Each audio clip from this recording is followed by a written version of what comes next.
Hello and welcome to Edge of Your Seat. With it being the second week in February and also looking forward to the third, we'll be talking, of course, about... Valentine's Day. Yeah. Sorry, we won't get that soppy. Anyway, it's going to be an extra long episode, so strap in.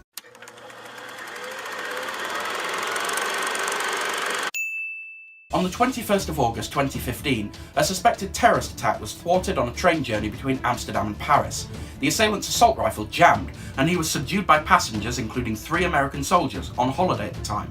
This event is the main focus of the 1517 to Paris, the new film by Clint Eastwood. Eastwood has long been known for a no-nonsense, workmanlike style of filmmaking, famously tending to favour an actor's first take. This is clearly in evidence here, with such a commitment to realism that the 3 soldiers, Spencer Stone, Anthony Sadler, and Alex Skalatos, are all cast as themselves. It's an admirable experiment, but it just doesn't work. I don't mean any disrespect to the soldiers or their actions, I'm criticising the film, not the event. But the only part of the story that actually lends itself to cinematic storytelling is the attempted attack itself, something that happened in a matter of minutes in an otherwise uneventful holiday. And because of the film's commitment to realism, that's all we get here. A few minutes of action in an otherwise dull film. Even at 94 minutes, it feels padded and dragging, whilst offering no information about the assailant or indeed the other passengers.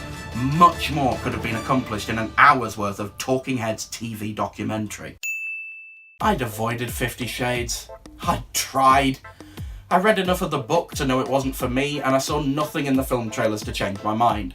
But as this final instalment is the biggest thing to come out this weekend, well, apart from Black Panther, I thought I'd best have a look. And for thorough context, Ren and I watched the whole trilogy together. Yeah, she wasn't a fan. Newlyweds Christian and Anastasia Gray. Not Grey Steel, Steel Grey. That sounds like a car colour. Are called back from their honeymoon to deal with a potential threat to his company. There's also a revenge plot built around kidnap, some semi-interesting stuff about Anna asserting herself a bit more, and a few more shades of Grey's backstory. But all of these take a backseat to the only reason anyone's there. The sex. Which was boring. Being fair, this is probably the best of the trilogy when it comes to plot, simply by virtue of actually having one. No, it has several episodes of plot, each one wrapping up way too quickly for it to ever actually have any impact. And then there's more sex. True, but at least this one has less creepy, toxic manipulation in the relationship. He shouts at her for not changing her surname on her work email the first day back from the honeymoon. Okay, then I'm struggling to find any positives. There was a car chase, I suppose. I've seen more thrilling Volvo adverts. So I'm assuming we're not recommending it then. Hell no. If you want a good romantic film with full frontal nudity and interesting sex scenes, Shape of Water. Imagine if every time you updated your status, your dreams came true. That's the tagline and basic premise of the new film from Scott Speer, director of the last 2 Step Up films. From that information alone, you should know what to expect from Status Update, and you'd probably be right. It's a corny, wish-fulfillment teen romp. Aladdin for the smartphone age. Social outcast Kyle... Wait, he's a social outcast? The good-looking California surfer type? Has just moved to a new school in a new state. He's interested in band choir star Danny and bullied by hockey star Derek. His only friend is fellow pariah Lonnie, like Spider-Man Homecoming's Ned, channeling Josh Gad. And his home life is messy after a parental separation. This all changes when a mall kiosk phone vendor, Josh Ostrovsky, in the standout WTF moment of the film, offers him a phone with the Universe app.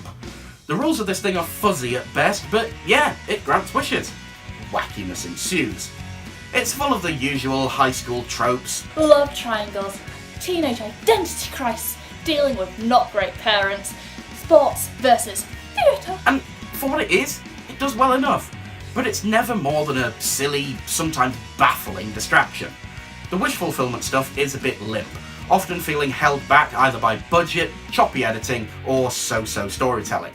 That's not to say it's altogether bad. It's certainly the most entertaining film of the weekend so far. Just set your expectations to middling Disney Channel original and you'll be in the right ballpark. Tad Ahab the Lost Explorer and the Secret of King Midas is a potentially unwanted sequel to a film that failed to make a splash in 2012, a Spanish animated feature trying to get in on Pixar and Illumination's market with an unoriginal adventure story. This time it's a quest for the ancient relics that gave King Midas his legendary golden touch. On this adventure are Taddeo Indy Hat Jones and Sarah, definitely not Lara, Lavroff, along with her pet Angry Bird and an unfunny mummy that even the film acknowledges is annoying. They're pursued by an animated Hans Gruber who wants the artifact so that he can rule the world or something. Joking aside, it's not a bad film, but at best it's just something to distract the kids with. But even they are likely to pick up on the bad dub job. We may be used to seeing 2 or 3 films from them a year by now, but Marvel are still set on making each film an event. Black Panther more than most. For one thing, it's a spin-off solo film from one of the breakout characters of the last big Marvel crossover event, and it's the last film before the next big Marvel crossover event. But similar could have been said about last year's Spider-Man Homecoming, and that never looked to be the culture-defining phenomenon that this does. In that sense, the conversation around Black Panther is closer to that around Wonder Woman. It's not that we've never seen strong black or female protagonists before.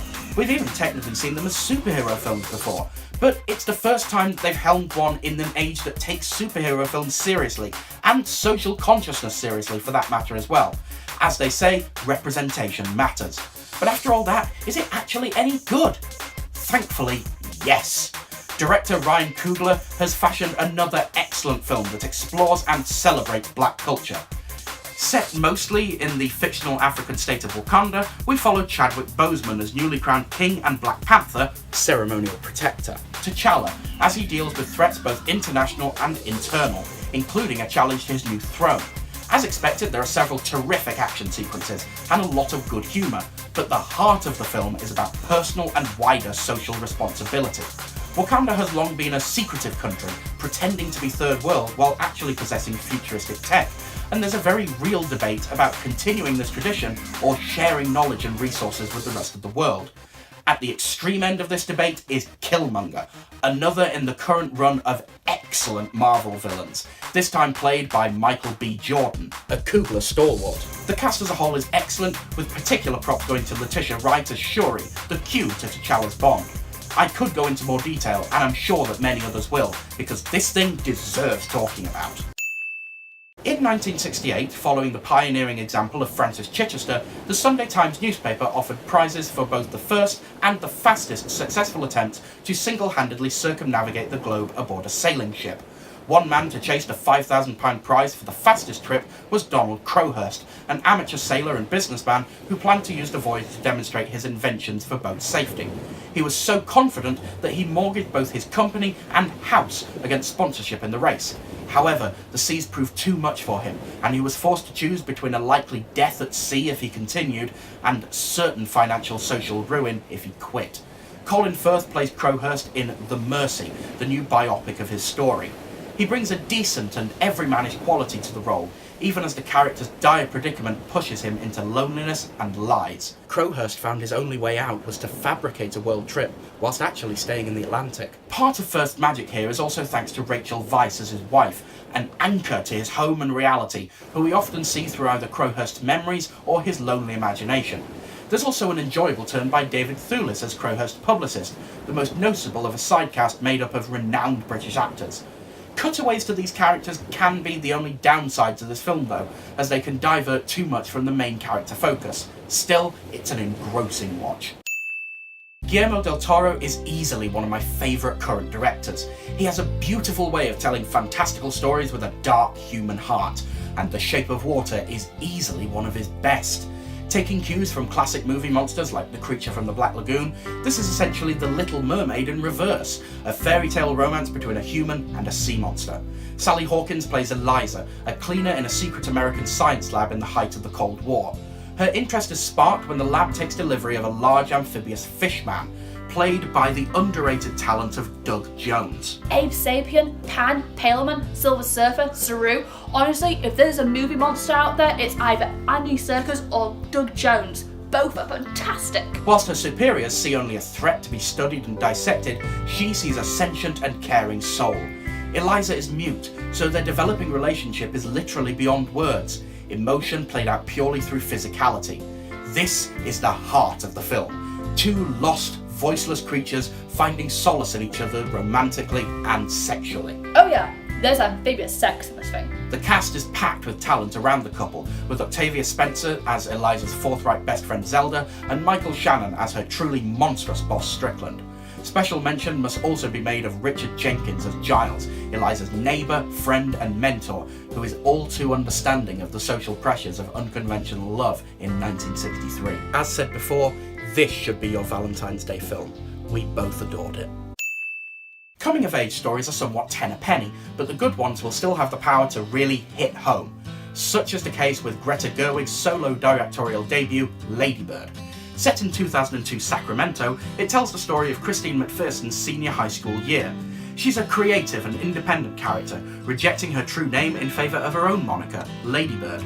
The gentle plot sees friendships and relationships kindle, rekindle and sputter out in realistic teen fashion, with Lady Bird experimenting away from her usual theatrical interests and best friend Julie in favour of boys and supposedly cooler friends.